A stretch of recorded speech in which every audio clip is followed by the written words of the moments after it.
The future, a world where the quest for truth has ended. Do you believe in the supernatural, Mr. Vandarius? I'm not enough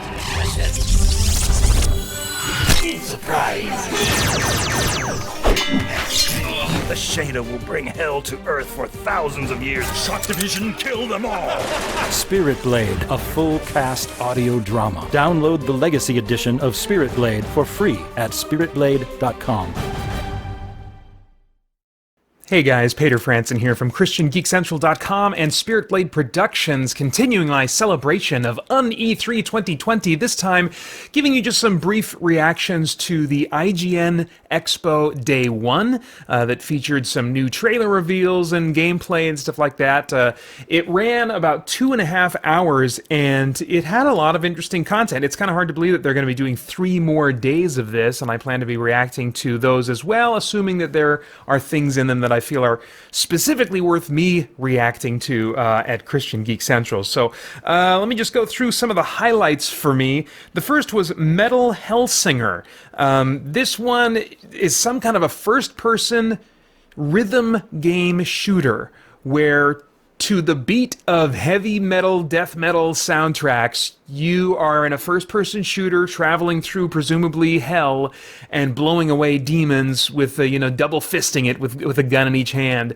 And you get extra points. I think it's some kind of it looks like it's a score chaser of some kind, even though it does have a story that you make your way through.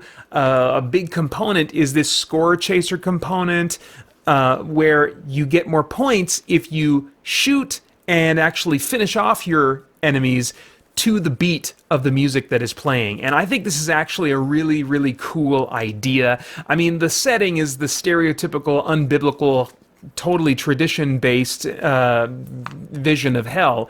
But the concept of like shooting to the beat and combining, I mean, I think ever since The Matrix came out and people were making observations that, oh, the fight choreography is somewhat dance-like, I've had the idea in my head of like, I would like to see something that combines musical performances and combat so that all of the strikes and hits, I was thinking more melee combat, would be to the beat in some sense with the music. And so seeing something like this come about is very interesting to me. I know we've had Crypt of the Necrodancer, but this is on just a different level. It's a little bit closer to that AAA kind of treatment. So I'll be curious to see what comes of that. The second game that jumped out to me is from Tripwire Interactive, which at its head, it's not a Christian company, but John Gibson, who runs Tripwire Interactive, is at the head. I can't remember what his position is called, president maybe? Anyway, he's a Christian, so I'm always interested in seeing kind of what that company is doing, and Chivalry 2 they're going to be releasing, and this trailer is, it's not a game for me because it doesn't have any fantasy elements, and I typically am not going to be interested in just straight up historical, straight up medieval, and this game seems to be doing quite a bit of that. But it still has something of a stylistic flair to it, I guess, with the music that they were using and stuff, and some of the way that they would portray, the action and the combat and the violence and stuff. But one thing that kind of stood out to me that was a big feature of the game is that you can burn villages. I'm like, oh my gosh, it's, for me, it's interesting, how we each feel given certain scenarios that we are playing out in a video game, and some of us are going to react negatively and feel kind of icky about certain scenarios that we're playing out, and some of us aren't going to care. It's going to be different for me sometimes, even on a day-to-day or kind of like a season-to-season of life basis, But I was looking at this as like, if it was like really fantastical and weird and dark and had an alien kind of quality to it, and someone was saying, destroy this village or whatever, then, I could kind of put on my mustache twirly hat and, probably have a good time with something like that thematically.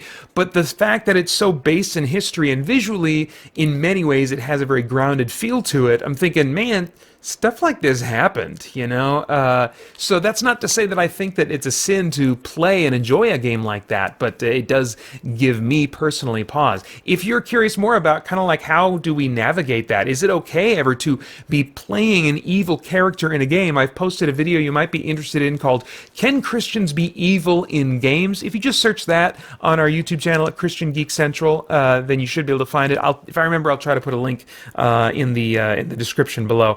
Next game that jumped out to me was Wasteland 3. I've got my eye on this because I enjoyed a number of elements about Wasteland 2, but ultimately my attacks just missed way, way, way more often than I thought they should, given the percentage chance that they were showing to me, and so I just kind of gave up on that game. But it looks like there are going to be some quality of life features added. I don't know if that in particular is going to be improved on, the actual hitting your targets in accordance with the percentages given. But some other quality of life things that concerned me about the first game, or bothered me, I should say, about the first game, seem to be improved. So I've got my eye on it. Thematically, it looks like there's a sect in this world of Wasteland 3 that is kind of worshiping President Reagan, And it's no surprise to me that, like, the bad guys in a video game are going to be people that have a conservative bent of some kind. Obviously, this is a psychotically conservative bent if they're worshiping a president of the United States. But what was, so it's, I mean, those that are in the entertainment industry, they tend to lean liberal just in wide demographic, estimates, or whatever the word is I was looking for there, but generally speaking. But what stood out to me that I think is worth taking note of, right now we have this really intensely politically charged, emotionally charged environment, both with recent events and also with the elections coming up in the fall. And I looked at that trailer, and it was just a reminder to me that, like, even though many Christians are conservative, probably statistically, at least evangelicals lean more toward being politically conservative. The conservative side is the side that should be saying we don't trust government, we don't want to give power to government. But yet I've seen a trend since even the election that led to Obama being elected. I saw trends at that time that many conservatives, and I'm sure there were evangelical Christians among them, that were like casting all of their hopes on the Republican candidate, and so seeing this was just a reminder to me. It's like, yeah, we got to be really careful as believers that we are not putting our hopes in some political candidate, even if their policies do line up with a lot of biblical things, and we should not be putting our hope and just so recklessly cheering them on in a way that kind of translates to worship. So anyway, hopefully Wasteland 3 will be mechanically the type of game I'm interested in. I like that post-apocalyptic stuff. I like turn-based strategy RPGs, if they're not super uber tactical. So yeah, I'll keep an eye out for that. What I am really interested in is Pathfinder Kingmaker. That's coming August 18th to consoles finally. Love me some fantasy real-time with pause combat instead of the turn-based combat that is so much more popular when it comes to those kinds of games. I like that real-time with pause. This game's going to give it to me, and it's going to give it to me on a console, which is the only way I want to play it, or at least with a gamepad and a user interface that's designed to be used with gamepad, which usually doesn't happen on PC. Anyway, moving on. The last game that jumped out to me was Mortal Shell. That's coming out in 2020.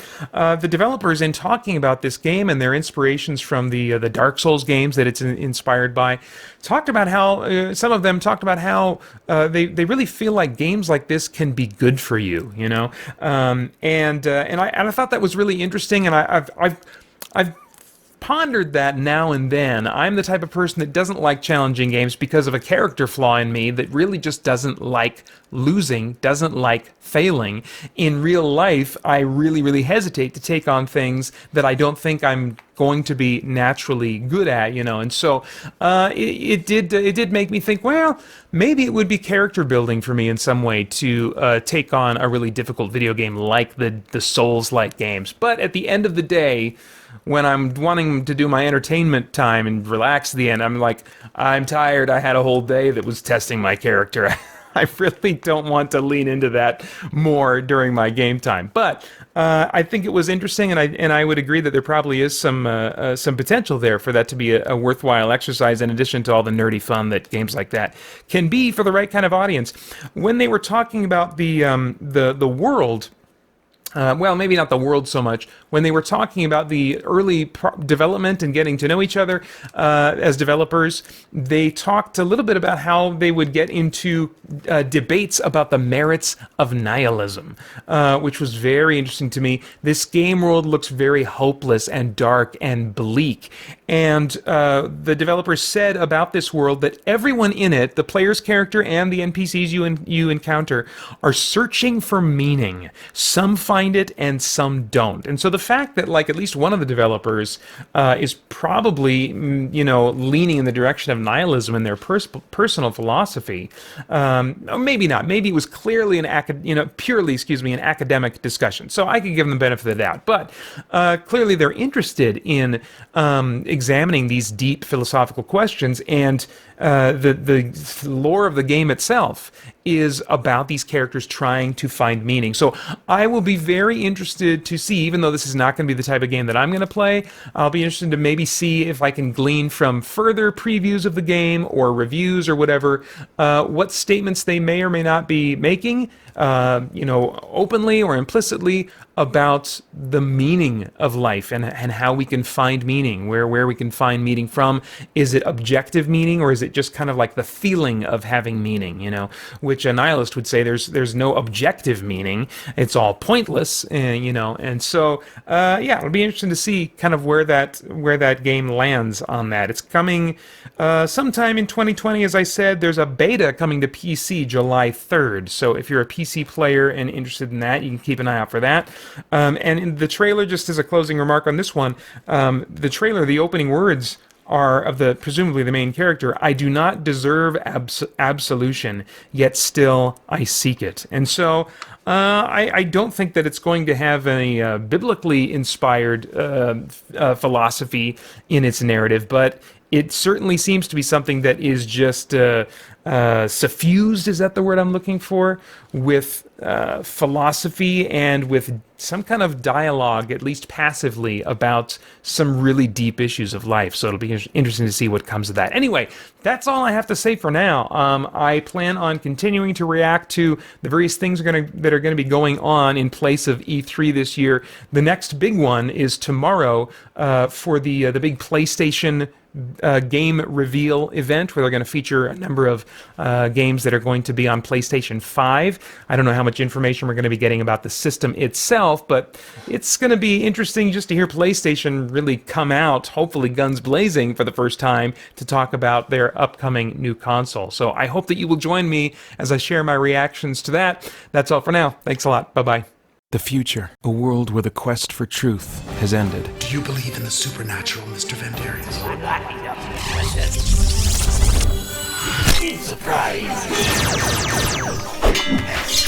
The Shader will bring hell to Earth for thousands of years. Shock Division, kill them all! Spirit Blade, a full cast audio drama. Download the Legacy Edition of Spirit Blade for free at spiritblade.com.